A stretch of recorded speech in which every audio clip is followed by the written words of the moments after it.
Hola a todos, bienvenidos a este nuevo podcast de emprendimiento de Centro Progresa. Los saluda Claudia Morales y recuerden que en Centro Progresa generamos oportunidades.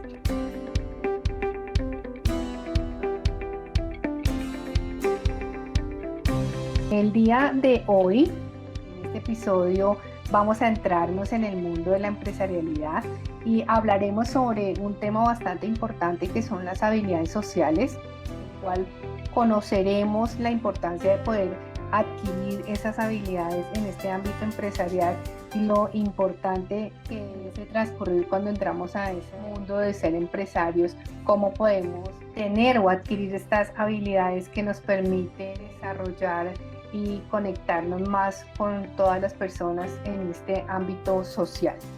Entonces, bienvenidos a todos y el día de hoy tenemos una invitada.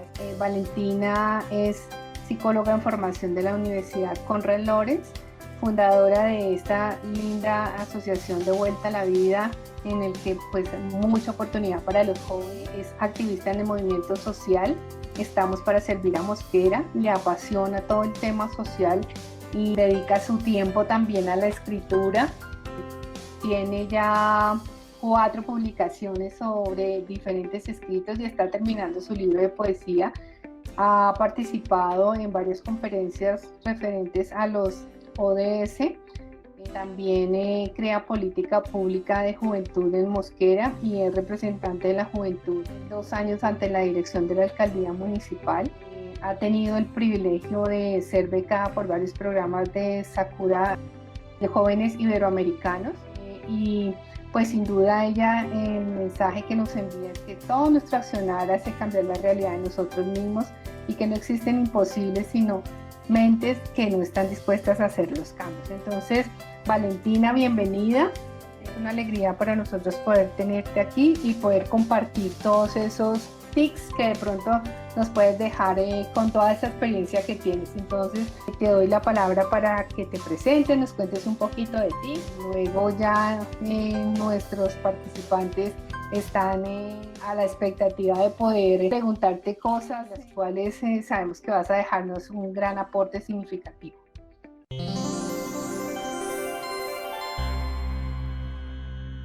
Bueno, muchas gracias por la presentación. Efectivamente, mi nombre es Valentina Fajardo Pinzón, tengo 22 años, orgullosamente cundinamarqués.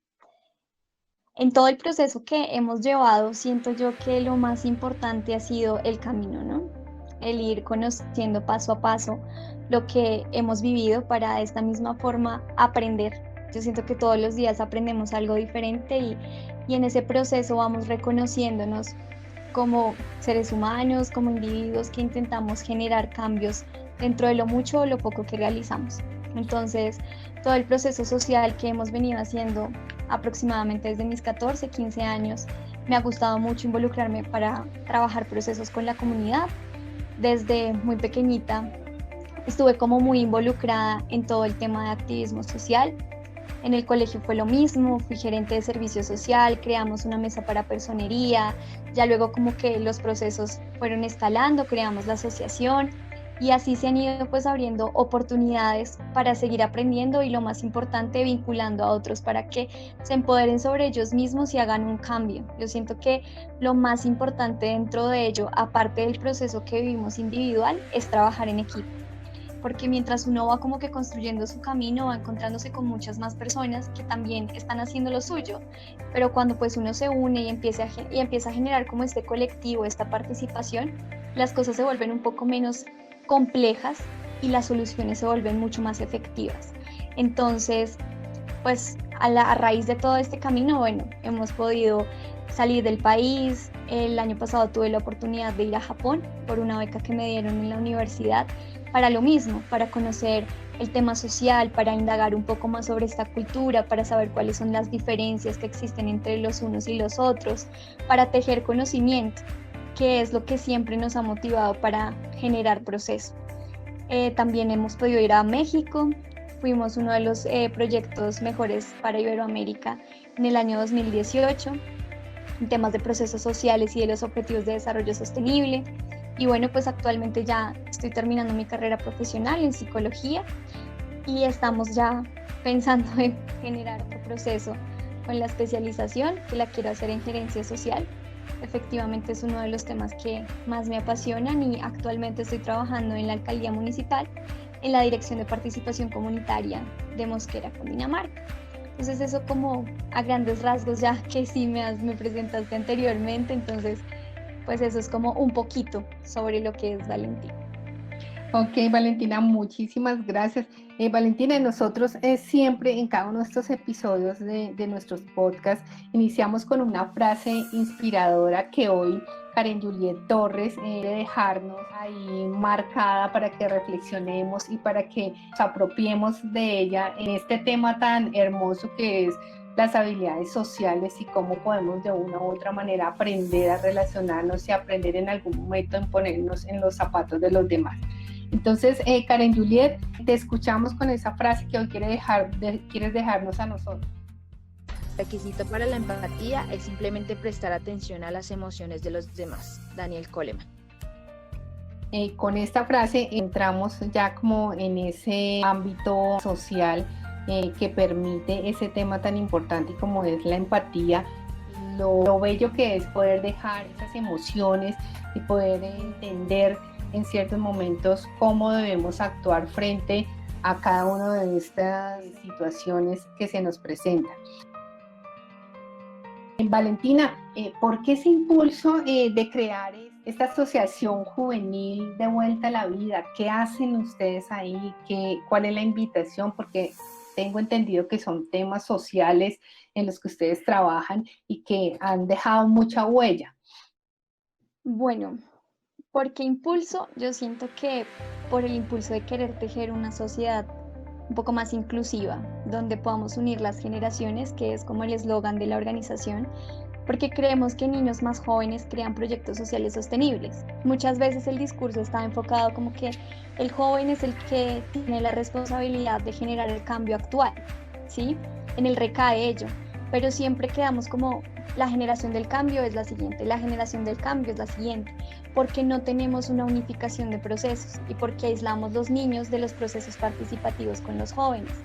Entonces quisimos como intentar sembrar esa semilla para que los jóvenes supieran la importancia que tienen los niños dentro de todo el proceso de desarrollo social, incluso personal en nosotros mismos. Nosotros fuimos niños también y tal vez crecemos y ya nos parece como aburrido el tema o los niños molestan mucho, pero en realidad tienen mucho que aportar y que podemos aprender sobre ellos. Entonces ese era como el impulso de poder transformar estos conceptos y seguir haciendo tejido social. ¿Y qué hace de Vuelta a la Vida? Hace esto, unir estas generaciones tejiendo procesos y proyectos enfocados también en los objetivos de desarrollo sostenible, especialmente en el 4 y en el 16, en donde por medio de la educación queremos transformar realidades, pero transformando también a los niños, nos transformamos a nosotros mismos. Dentro de la organización todos son jóvenes, solamente pues como que 3 pasan el rango de joven, que es 28 años, más sin embargo es algo que es voluntario y al ser voluntario tú decides hasta qué punto va a ir este proceso en tu vida. Y cuando empiezas a interiorizar eso, nosotros dijimos que es importante que el joven viva la experiencia del voluntariado. Cuando tú eres voluntario, independientemente en la organización que lo hagas, si te gustan trabajos con, no sé, de medio ambiente, no sé, Techo para mi país es también un voluntariado muy bonito porque es ir a construir y tejer como este proceso de una vivienda para una persona que lo necesite, pero no solamente es como los ladrillos, sino también hay como una reconstrucción social y un empoderamiento de estas comunidades para que puedan ir a vivir allí. Lo mismo pasa en la fundación con nosotros, es como una reconstrucción sobre lo importante que tienen los niños dentro de nuestro ser como individuos y como sociedad, y de allí empoderarnos para mejorar sus realidades y las de nosotros. Entonces todo esto se teje mediante este concepto de voluntariado, y el voluntariado te enseña a ti que tú no necesitas muchos recursos, sino las ganas de querer hacer las cosas. Y no piensas mucho en las limitaciones, sino en el cómo poder hacer para lograrlo. Entonces, el generar estos procesos de voluntariado también hace que uno empiece a entender muchas dinámicas de la sociedad, de nuestra vida y de nosotros mismos, dentro de los contextos en los que estamos. Entonces como que esto empezó a ser ya un mapeo un poco más grande y bueno, actualmente ya llevamos legalmente constituidos 5 años y esperamos que sean muchos más en procesos de participación con jóvenes y niños, no solamente dentro de Mosquera, sino Cundinamarca. Valentina, y aquí tengo a varios de estos estudiantes inquietos por querer conocer, por querer fortalecer un poco más este tema de las habilidades sociales, en los que ellos están empezando un nuevo rumbo, un nuevo caminar con esas ideas que traen y que quieren en algún momento proyectar. Además, ese sentido social que los caracteriza por ser el sello de nuestra universidad, de Uniminuto, en el cual muy de la mano con todo lo que tú dices, es lo que queremos dejar en todos los lugares donde nos encontremos, dejar esa huella y ese aporte, ese granito de arena que pueda construir y que todas esas ideas que estos jóvenes tienen puedan llegar a desarrollar en cada uno de sus momentos, en momentos de sus vidas importantes. Entonces, Sandra Milena Oviedo, quiero preguntarte frente a este tema de las habilidades sociales. Sandra Milena, te escuchamos. La pregunta que me surge en cuanto al tema de las habilidades sociales es específicamente ante aquellas situaciones repentinas que nos surgen, ¿cuál sería la mejor estrategia para controlar los impulsos a la hora de tomar una decisión importante e inmediata y que esta decisión que yo tome pues sea como la más adecuada ante lo que está sucediendo? ¿Cómo manejar ese, no permitir que el impulso me lleve pronto a tomar una mala decisión? ¿Cuál sería la mejor estrategia? Bueno, Sandra, es una pregunta muy interesante y creo que es una que cada vez que vamos creciendo nos la preguntamos constantemente. Te lo hablo sobre una experiencia personal y es algo que me marcó mucho y que puede sonar un poco básico, pero cuando nosotros decidimos, tenemos consecuencias y es algo que no dimensionamos muchas veces. Decidir conlleva consecuencias, que para algunos pueden ser positivas, negativas, y estos dos conceptos son subjetivos a las situaciones de ustedes, ¿verdad? Porque lo que puede ser bueno para mí, tal vez para ustedes no. Por eso es como una decisión muy personal. Para mí lo primero que debemos comprender es que toda decisión tiene una consecuencia y tiene una repercusión sobre nuestra actualidad y eso va a poder conllevar a otro tipo de acciones, ¿verdad? Entonces, cuando empezamos a nosotros a tener eso presente, sabemos que no podemos decidir a la ligera, porque nosotros nos han acostumbrado como a eso, ¿no? De que es ya, de que si no es ahora, perdimos la oportunidad y ya eso no va a volver. Entonces vivimos en un afán constante donde si no se decide ya, pues las cosas no van a ser y pensamos que vamos a perder, pero en realidad perdemos más cuando no estamos siendo conscientes de lo que estamos haciendo. Es muy importante que nosotros tengamos algo que se llama la atención plena en nuestro momento. ¿Y cómo podemos generar esta atención plena? Respirando. Esto es algo muy sencillo y muy básico, pero cuando nosotros tenemos que tomar decisiones, necesitamos respirar de una mejor manera. Las personas a veces piensan como, pero ¿por qué hablas de respiración? Entonces empiezan a decir, pero ¿eso de qué es? ¿De qué se trata? ¿Verdad? Porque nosotros nacemos y ya sabemos supuestamente respirar, pero en verdad muchas veces no es así, lo hacemos como por sobrevivir, más no para calmar algunas experiencias o situaciones. Entonces es súper importante que ustedes puedan respirar en ese momento y si tienen un lápiz o un papel puedan poner los contras o los pro de estas situaciones. Entonces es súper importante que puedan tomar este tipo de acciones y decisiones antes de ir a decirle algo a alguien o a ustedes mismos. Bueno, Sandra, esperamos que esta nueva estrategia pueda ser esa acción inmediata para poder controlar esa impulsividad en tu toma de decisiones. Bueno, tenemos también a Diego Camilo Parrado. Cuéntanos, ¿cuál es tu pregunta? Mi pregunta relacionada con las habilidades sociales es la siguiente. ¿Cómo puedo manejar el pánico escénico en una charla o en una conferencia?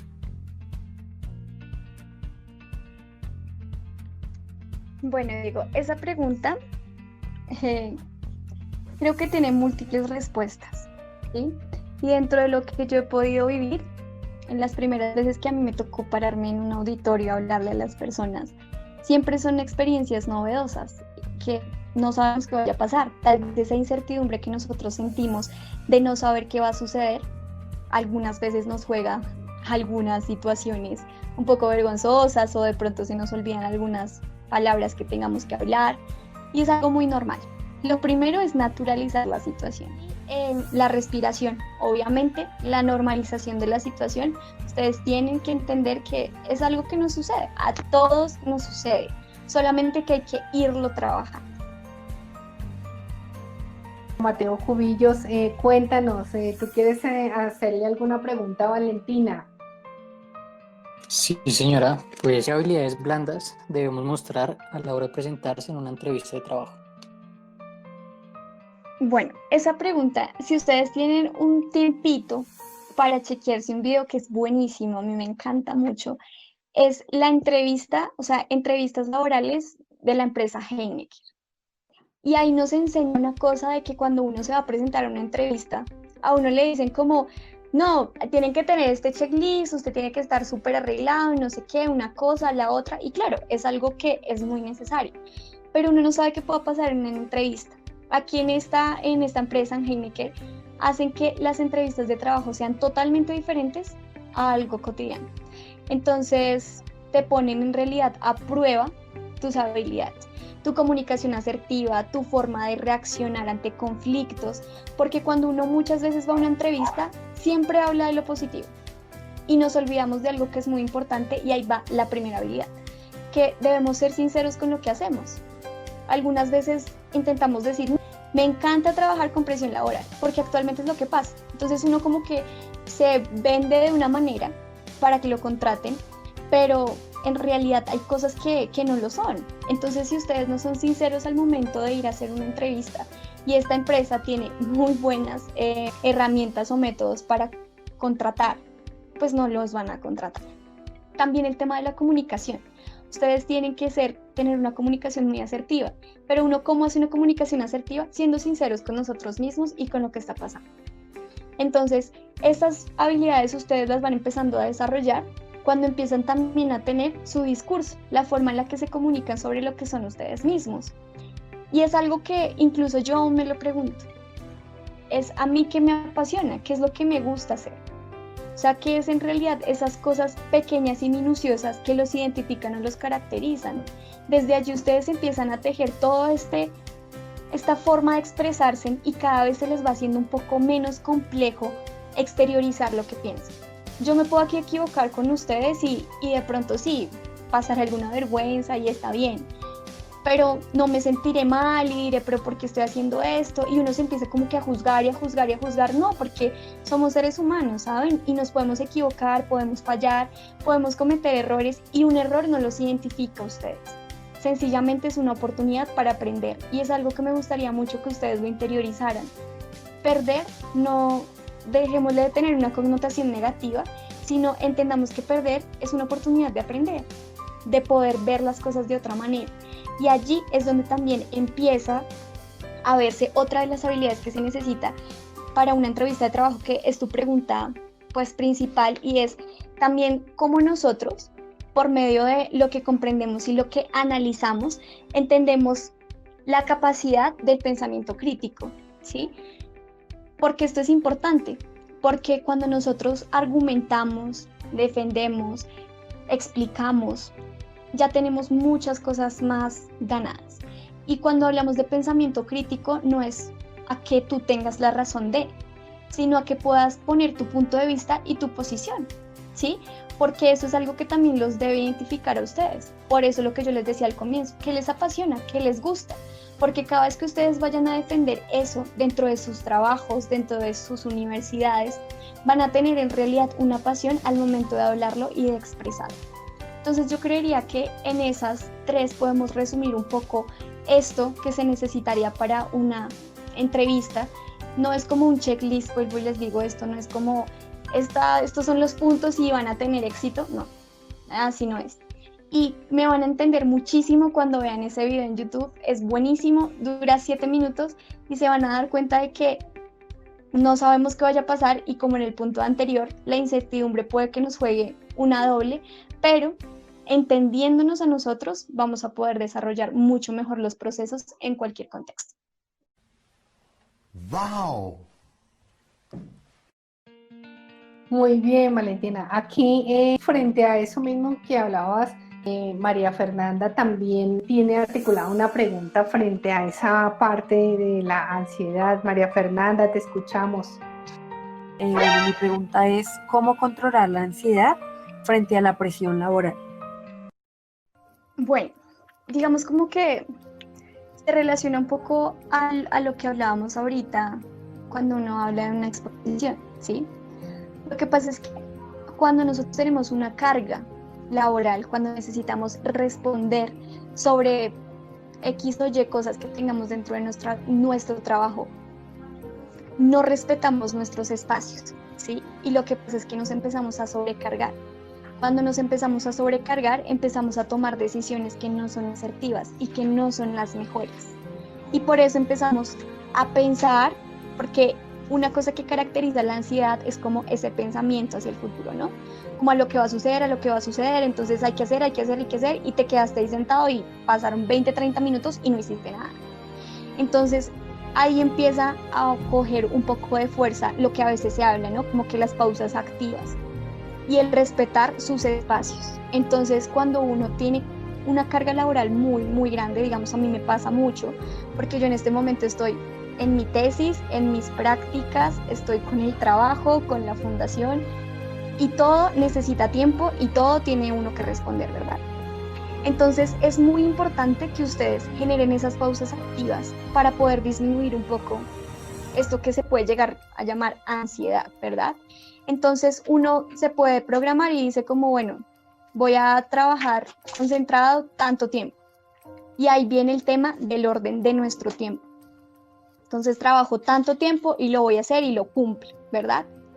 Y también hay algo que es muy importante, aparte de las pausas activas y aparte de que ustedes respeten sus espacios, porque ustedes también necesitan tener tiempo de ocio, de que si me quiero ver una película me la voy a ver y me la voy a disfrutar, porque necesitamos descansar para poder tomar decisiones coherentes sobre nuestro accionar.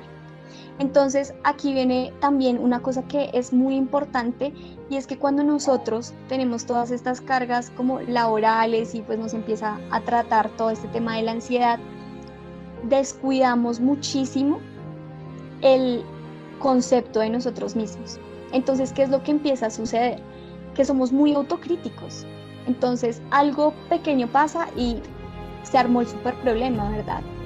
Y no somos, hay una palabra que me gusta mucho y si ustedes quieren buscar sobre ella les va a servir un montón, y es tener autocompasión. A veces las personas dicen como que, bueno, la autocompasión, ¿qué es? O sea, como que a veces piensan que es lástima y no es lástima.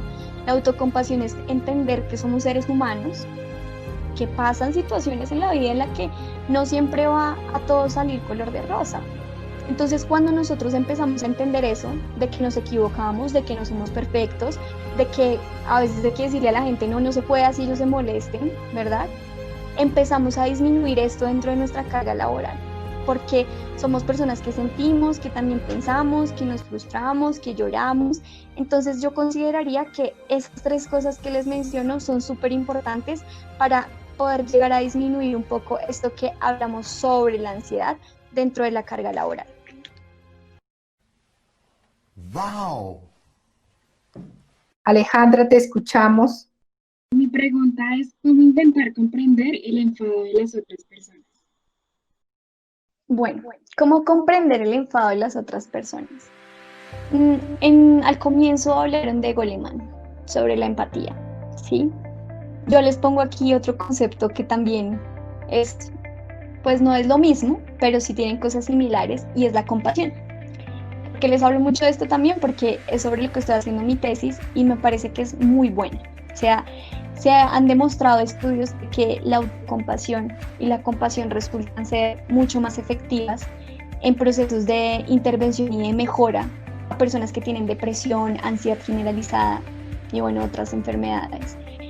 Entonces, cuando nosotros en serio empezamos a entender estos conceptos, empezamos a darnos cuenta de que la otra persona que está allí también tiene sus procesos, ¿saben? Pero es algo que nosotros muchas veces no entendemos porque no nos ponemos en el lugar de ellos, ¿cierto? Pero a nosotros también nos puede pasar. Y eso va también sobre la regulación emocional que ustedes tengan con ustedes mismos, ¿sí? En comprenderlo a él como un individuo que está pasando por X o Y situación. Pero hay algo que también es súper importante, de que yo decido que me afecta, ¿sí? Entonces ahí la pregunta va como, ¿te está afectando su enojo y por eso es que te genera malestar? ¿O te está generando preocupación porque él está enojado y no se puede mejorar su situación emocional en ese momento? Pero si es hacia ti, hay que también entender de que yo soy responsable de mi conducta, de lo que yo hago. Entonces, ¿hasta qué punto voy a dejar que el otro tenga influencia sobre mi emoción y sobre lo que yo voy a decidir o lo que voy a hacer? Entonces, eso es importante también tenerlo en cuenta y comprender eso, de que todos pasamos por situaciones en las que tenemos que también dar la posición y la cordura a cierto tipo de contextos. Ivonne, cuéntanos qué nos quieres decir. Valentina, mi pregunta es la siguiente: ¿cómo podemos desarrollar y mejorar nuestras habilidades sociales? Yo siento que las habilidades sociales son muchas, ¿no?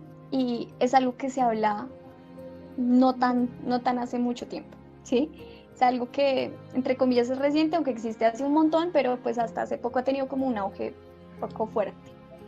Pero para mí una de las más importantes, y respondiendo a tu pregunta, es la escucha activa. Hola a todos y bienvenidos. Cuando nosotros aprendemos a escuchar, se empiezan a desarrollar muchísimas otras, ¿sí? Porque escuchar también es una forma de aprender y de comprender nuestro contexto, ¿sí? Entonces, cuando nosotros tenemos esta escucha activa, también empezamos a potencializar las otras habilidades. Puede que para mí se me dificulte mucho comunicarme, ¿sí? Que es algo que sucede a veces, que no sé qué decirle, no sé cómo hablar, no sé cuáles sean las palabras adecuadas, no sé cómo expresarme, pero cuando yo escucho, empiezo a entender cómo habla, cómo se mueve, tal vez desde la visión, ¿verdad? Pero la escucha activa es algo muy, muy importante para poder potencializar estas habilidades sociales. Entonces yo creo que si ustedes se quieren enfocar en potencializarlas, una de las principales es empezar a mejorar nuestra escucha para poder tener una comprensión mejor de nuestro contexto y de nuestra situación. Interesante este tema de la escucha activa, la importancia que tiene el saber escuchar, el poder comprender las demás personas, se nos hace supremamente importante. Tenemos otra inquietud de Carol, quiere, bueno, fortalecer, creo que ya hay algo de lo que nos han dicho frente a este tema de la escucha activa, pero ¿quieres contarnos algo más, Carol? Sí, pues Valentina, yo tenía la pregunta de cómo adquirir la escucha activa como tal, cuál sería como el paso a paso para obtener pues ello. Bueno, digamos, yo no creo que exista un manual de ello, ¿verdad? Yo les hablo como un poco sobre la experiencia y de pronto sobre lo que he podido evidenciar en muchas situaciones. Yo siento que lo mejor que nosotros podemos hacer, no solamente para tener escucha activa, sino para mejorar también nuestras habilidades sociales, es tener exposición a esto. Pero la idea es que ustedes, no sé, salgan de pronto a ver una conferencia de alguien, bueno, ahorita desde la virtualidad, bueno, vean un video, de pronto empiecen a tener también este pensamiento crítico, que también se genera por medio de escucha activa. Entonces, cuando yo me expongo, o sea, cuando yo voy a lo que quiero hacer, ¿sí? Entonces, si no sé, ustedes tienen que hacer una exposición, pues voy a ver, a escuchar, a poner mis 5 sentidos en ese escenario, en ese lugar en donde estoy, para empezar a aprender sobre ello. El proceso de aprendizaje que nosotros generamos es muy maravilloso cuando tenemos esta exposición sobre él. Entonces la idea no es que pues como que se queden ustedes solitos y estén ahí, sino que pues tengan la oportunidad de ir, evidenciar y generar hechos. Hay una cosa que me gusta mucho y es que cuando nosotros, eso pasaba en la presencialidad, ahora en la virtualidad es algo que se pierde, ¿saben? Y es que cuando uno va a un auditorio, a mí me pasaba cuando yo iba a un auditorio a escuchar, no sé, una cátedra de alguna clase o una conferencia a la que me gustaría ir a escuchar, yo ponía mis 5 sentidos allí, ¿sí? Entonces las personas dicen, pero, o sea, ¿qué vas a oler? Y hay que oler esto. No sé si ustedes se han dado cuenta de que cuando uno está en un auditorio, a veces ya hay como tanta temperatura, o sea, como que ya el ambiente está un poco caliente que huele diferente, ¿sí? Entonces las personas dicen, pero ¿y qué con eso? Todas esas cosas influyen muchísimo en nosotros mismos, aunque no las percibamos porque muy poco es lo que nosotros tenemos de atención plena sobre nuestro contexto, ¿sí? ¿Cómo ustedes están sintiendo cuando están en esa exposición, en ese auditorio? ¿Qué sienten? ¿Dolor en el estómago? ¿Les duele la cabeza? ¿Sienten náuseas? Y escuchar, o sea, escucharnos a nosotros mismos también es muy importante para también aprender sobre eso. Hay cosas que a ustedes no les gusta y cuando a ustedes no les gusta algo, ¿dónde lo sienten? O sea, uno no lo siente siempre en el mismo lugar. Algunas personas lo sienten más en el pecho, en el estómago, en la cabeza, se les recogen los músculos, les da tensión, ¿verdad?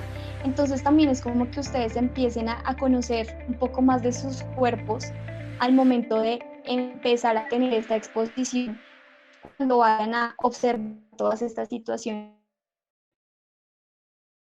Bueno, Jorge tiene una inquietud frente a la educación y le gustaría de pronto plasmarte esa pregunta que le inquieta frente a este tema y frente a lo educativo. Jorge, te escuchamos.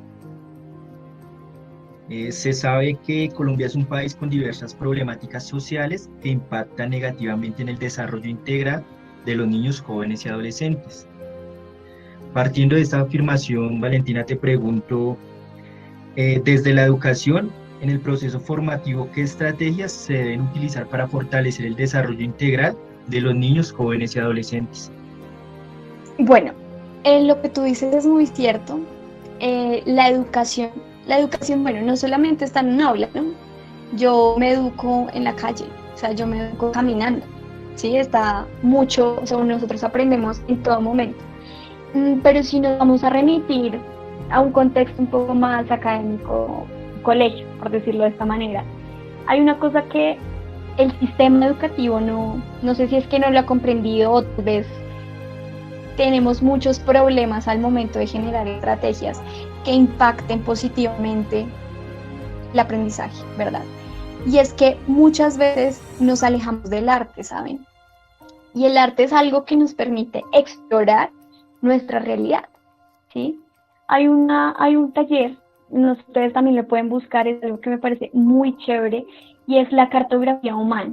O sea, ustedes pueden buscar en internet sobre ello, y de seguro son actividades y talleres y estrategias que les pueden funcionar para contextos como ellos.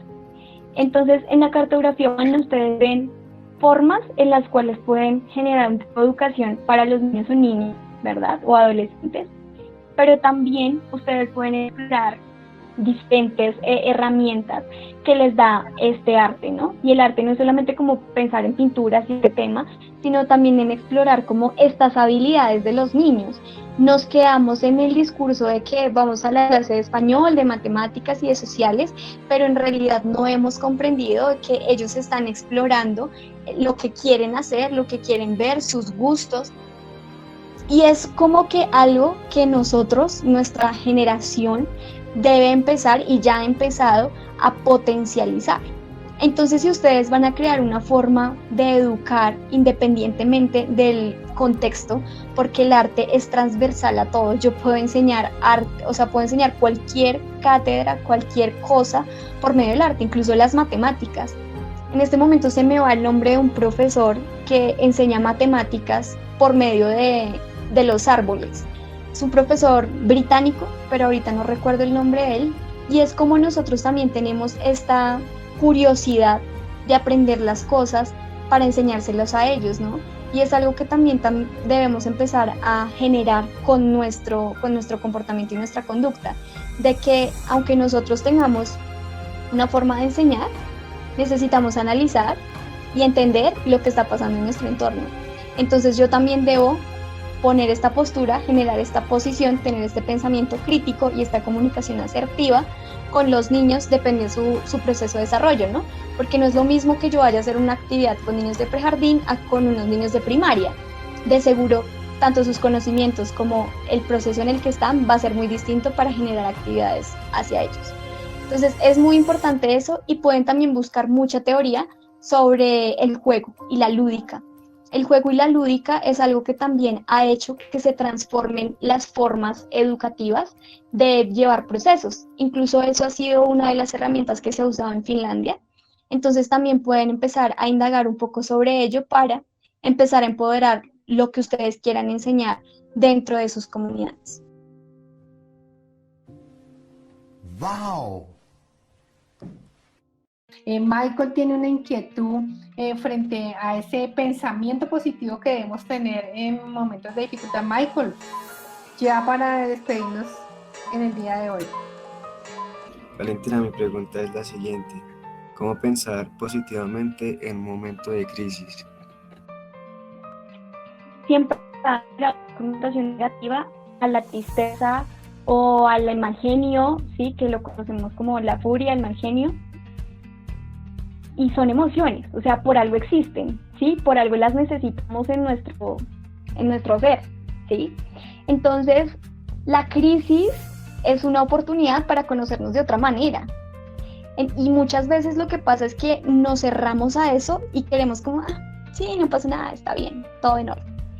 No, primero necesitamos conocernos. Ustedes, ¿qué sienten y qué pasa sobre ustedes cuando están pasando por un momento de crisis?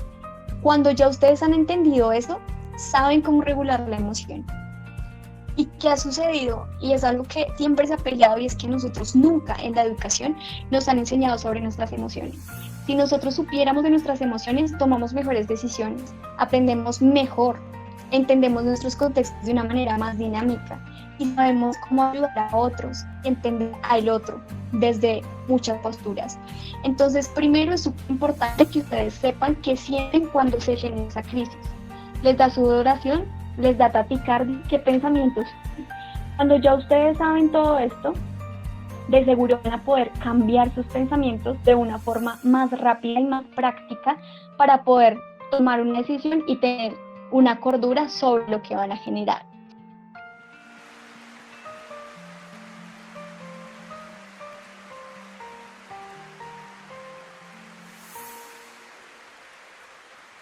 Bueno, muy bien, Valentina. En verdad agradecemos muchísimo. Lastimosamente ya llegó la hora de terminar nuestro podcast en el día de hoy. Muchas gracias a todos los asistentes, a ti, Valentina. Quisiéramos que ya para despedirnos nos dejaras ese mensaje de lo importante que son las habilidades sociales frente a un contorno empresarial, un contorno personal, profesional. Ese mensaje de cómo sentir y cómo vivir cada una de esas habilidades, ya para terminar, Valentina. Bueno, muchas gracias a todos y a todas por participar, por estar como presentes. Les dejo para cerrar, como para interiorizar, una frase de Víctor Frank, si pueden leer también es muy bueno. Él dice: cuando no podemos cambiar, estamos, en el reto de cambiarnos a nosotros mismos. Bueno, muchas gracias, Valentina, que te vaya muy bien, y recuerden seguirnos en nuestras redes sociales, Centro Progresa. De aquí a un minuto, un saludo muy especial para todos, buenas noches y nos veremos en un próximo episodio.